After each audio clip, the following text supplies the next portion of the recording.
And joining me now is retired General James Mattis. He was President Trump's first defense secretary. He resigned last year over policy differences.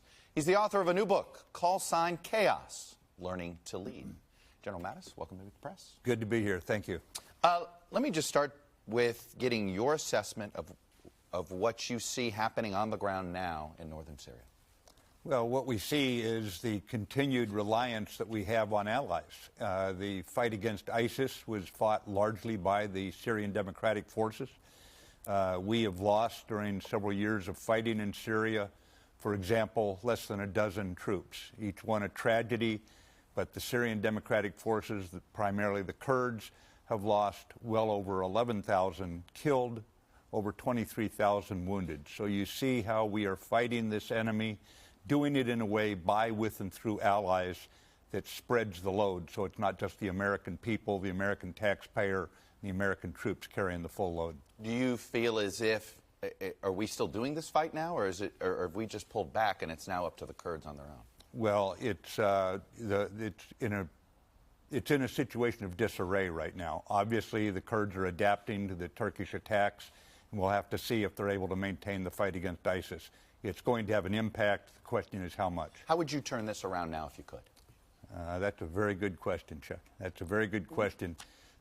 You turn issues like this around based on trust, and reinstilling trust is going to be very difficult for the Americans at this point. I want to play you something that the president said about the Kurds earlier this week. Take a listen. Now, the Kurds are fighting for their land, just so you understand. They're fighting for their land. And as somebody wrote in a very, very powerful article today, they didn't help us in the Second World War. They didn't help us with Normandy, as an example. They mentioned names of different battles. They were there, but they're there to help us with their land, and that's a different thing. How do you think Americans should assess the Kurds? You know, I operated for over 40 years wearing the uniform of the United States. I never exercised or on a significant exercise or fought without allies alongside us. And the Kurds are simply one more ally, a like-minded ally.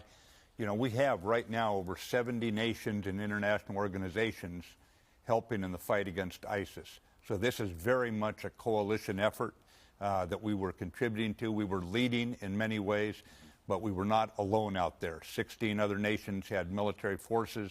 The Kurds were carrying the bulk of the fighting. You can see that written in the tragic level of casualties they took. So what we're seeing, again, is a coalition, just as we have always fought, whether it be from Normandy or on into the Korean War. We have fought best when we had allies alongside us.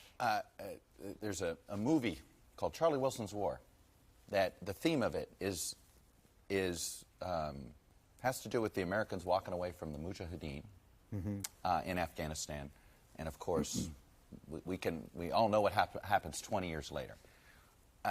How concerned should we be about abandoning an ally like the Kurds that maybe 20 years down the road this comes to bite us? I think Secretary of State Pompeo, the intelligence services, the foreign countries that are working with us have it about right, that ISIS is not defeated. We have got to keep the pressure on ISIS so they don't recover. We may want a war over. We may even declare it over. You can pull your troops out, as President Obama learned the hard way, out of Iraq. But the enemy gets a vote, we say in the military. And in this case, if we don't keep the pressure on, then ISIS will resurge. It's absolutely a given that they will come back. What's the message to our Middle Eastern allies if we're moving or retreating with soldiers in northern Syria, but we're sending some soldiers to Saudi Arabia, and the president says, oh, don't worry about that, Saudi Arabia is paying for it? Well, the movement with Saudi Arabia appears to be a preventive effort to try to prevent a wider war, and it's a warning to Iran. And that is in our best interest. But I think that what we've got to look at is how do we maintain influence in an area and not open the door to increased Iranian or the Assad regime or Russian influence in an area where that would not be in our best interest. Is Turkey an ally? Turkey is a NATO ally, absolutely. NATO ally, I understand that officially. Are they acting like an ally right now? Well, nations have interests, and they have legitimate security concerns about what has happened with the PKK and the active insurgency inside Turkey. I think that what we've got to do is try to find the common ground. Turkey's security is not enhanced by the pullback of the American forces. But Turkey doesn't know that, do they? Turkey doesn't believe Turkey that. has a different view of it, and that's where diplomats have got to figure out a way forward. So twice now, right after the president speaks with Turkey's President Erdogan, he makes this move to pull troops out of Syria. The first time is when you decided to resign over this. The second time comes after an Erdogan phone call, and here we are again.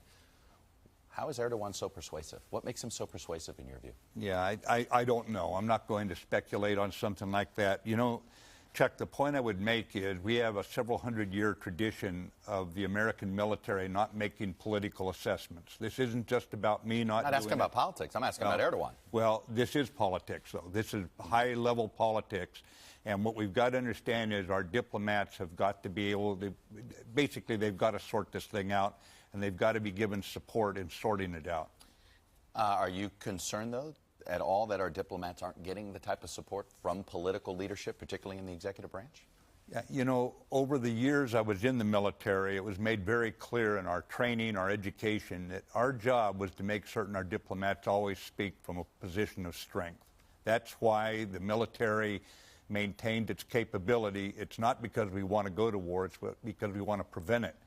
And if we can prevent a war, if we can hold what passes for peace for one more year, one more month, one more week, one more day, it allows the diplomats the opportunity to find solutions. And we can say it's hard, we can say it's more complex than ever. Okay, I got it. That means we just work harder and we deal with the complexities.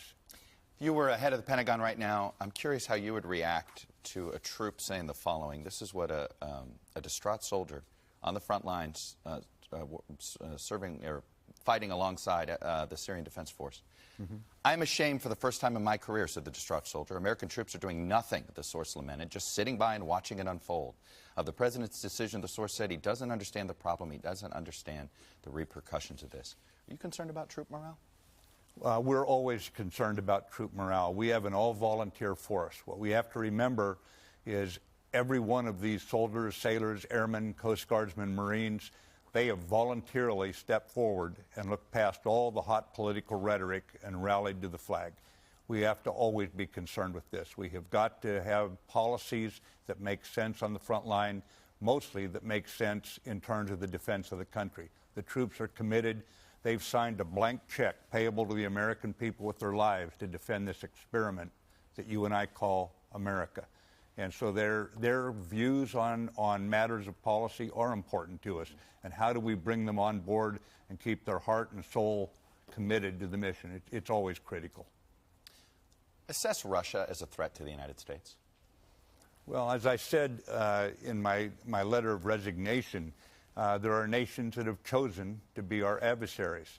And when I lay out what I lay out in the book is how you work with allies in order to buy time for the diplomats to solve those issues. If you look back to the Reagan era, for example, Secretary of State Shultz was able to actually reduce the number of nuclear weapons on the planet somewhere around 75%. And that was at a time when Russia was clearly an adversary in the Cold War.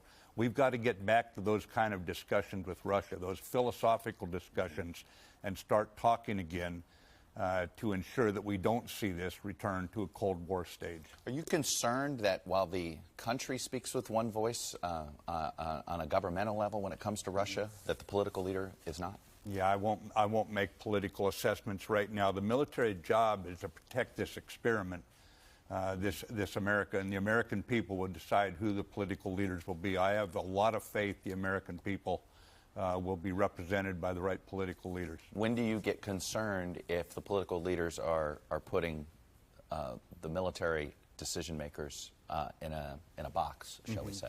Yeah, I mean, I have my personal concerns. I keep those private.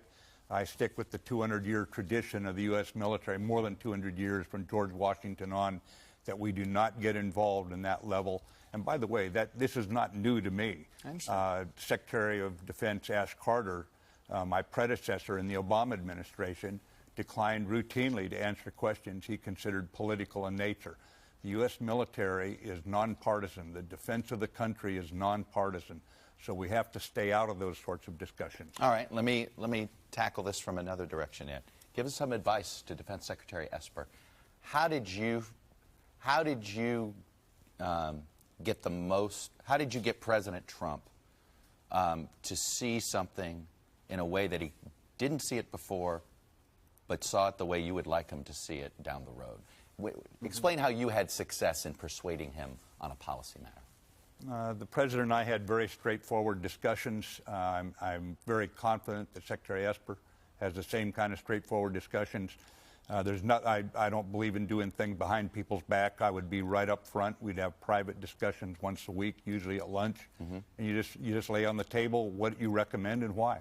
How did you handle, you've been very careful with me. You're like, I don't want to get into the political side of things. How did you handle any time politics was brought up at the White House? If political, would you say, hey, don't bring the politics to me? Yeah, I don't think I'm careful with you. Only in Washington, D.C., Chuck, could a public resignation over a matter of policy, a matter of principle, with a page-and-a-half letter explaining why, be considered careful. Where I'm from out west, we say you ride for the brand, you do the best you can. Right. And at the point that you can't do that, you make it very clear.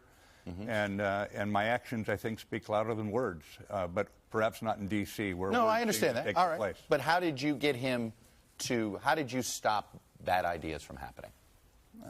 You have straightforward discussions, Chuck. You lay out how you define the problem, and you spend enough time on the problem that you agree on what the problem is, and then you work on the solution. If you don't start with defining the problem, then it's very difficult to find a common ground on the solution. Do you think we in the press corps are getting this wrong when it comes to covering him, or when it comes to dealing with these situations? Yeah, I have no issues with the press corps. What you have to remember is in our form of government, there's a reason we want freedom of the press. They don't have to be fair. They don't have to be accurate. In order to do their job, they have to have freedom. We want them to be fair. We want them to be accurate, and many of them are.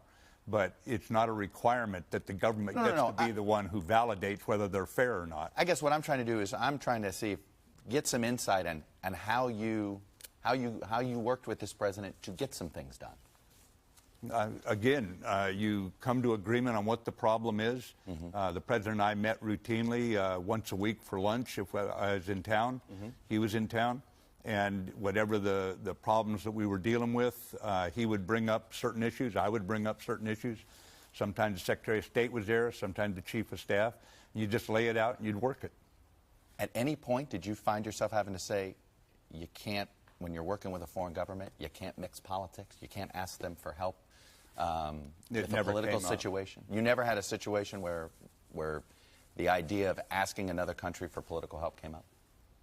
Well, it depends on what you mean by political help. If you mean diplomatic help in resolving problems, of course you work. No, I mean American political help, sort of Democrat to Republican or anything like that. Not a single time. Did the president ever ask you to do anything or meet with Rudy Giuliani on any issue? No. Again, Chuck, the point I'm making in my book is the Defense Department stands separate from those things. I'm going to frustrate you here, obviously. No. I'm not frustrated. I'm sort of I think we want to hear this. We want to know that there was that line. We've seen that Rudy Giuliani has been, I see, running perhaps working with the State Department. Had he ever interacted with you or attempted to lobby you on anything? No, not at all. And anything on Ukraine that you've seen with this situation, does that ring familiar to you? No, I did not deal with that kind of a situation at all. Explain what the military aid is for to Ukraine. Well, if you go back to the idea that like-minded nations have to band together for security, no nation can do it on its own. We were reminded of this on 9/11 when we were attacked by people operating and headquartered in other countries. One of the issues that Greatest Generation had emblazoned on them when they came home from World War II was 40, 50, 60 million dead. It's a pretty crummy world, and whether we like it or not, we're part of it. So we're going to have to engage with the world. And what you see is where we engage with the world, we are stronger together. When we can be together with another country, then we're stronger together. So if Ukraine gets getting this military aid, what does it help it do with Russia? What is the hope? What do you hope this aid will do? Because you worked on getting this aid to the point until you resigned, but you were working on certifying that this was not going to be, tainted by corruption and with the Ukrainian defense industry and all that stuff. So, what do you hope this does? Well, the point is that when you work with other countries like this, you reduce the demand on us to do more. In other words, you work by, with, and through allies, to quote Condoleezza Rice. And by doing this, we found ourselves in a position to help what was a budding democracy, granted with a lot of teething problems, a lot of birthing problems. They have corruption, but they were working on it. We were very, very jealous about what provided aid we had given them to ensure it did not enter into the corruption, kind of the cycle there. They were, we thought, honestly working on it. We saw progress. We saw reorganization. We saw people being held to account. And so you keep working with a country like that. You don't expect perfection. You expect progress. I'm curious how you handle all of the recommendations you get in the media to speak out. As you know, there's probably a column every other day where somebody says, I'll put up some headlines from some of them. You've seen them. It's time for these officials to come to the aid of their country. Trump is in free for all. We need insights on his fitness from Mattis, Kelly, and others now. Those who worked with Trump must now tell Congress what they know. First of all, if Congress subpoenaed you to try to find out what you knew about decision-making processes when it came to Ukraine or other things, would you cooperate? Well, I'd have to know specifically what it was about. I mean, I obey the law, and I've obeyed the law my entire life. So that's not the issue. But again, remember that the Defense Department stays outside of politics for a reason. There's a long-standing tradition why you do not want the military to be engaged in politics. And I realize some individuals have done so.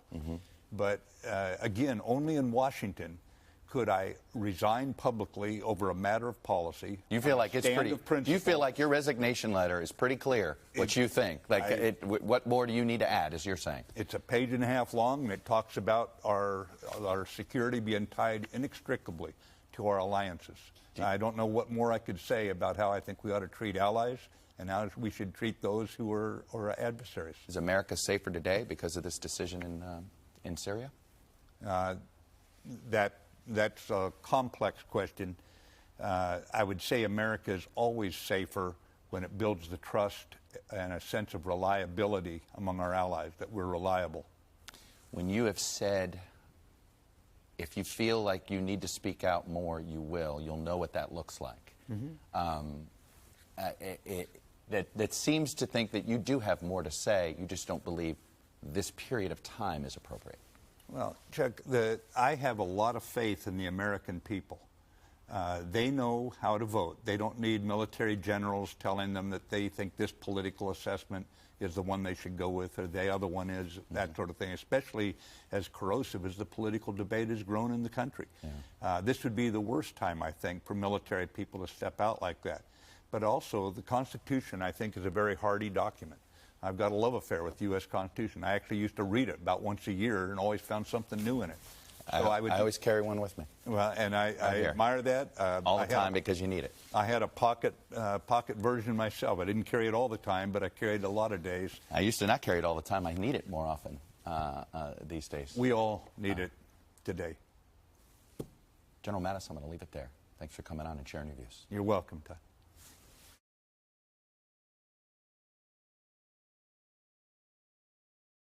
Hey, NBC News fans, thanks for checking out our YouTube channel. Subscribe by clicking on that button down here, and then click on any of the videos over here to watch the latest interviews, show highlights, and digital exclusives. Thanks for watching.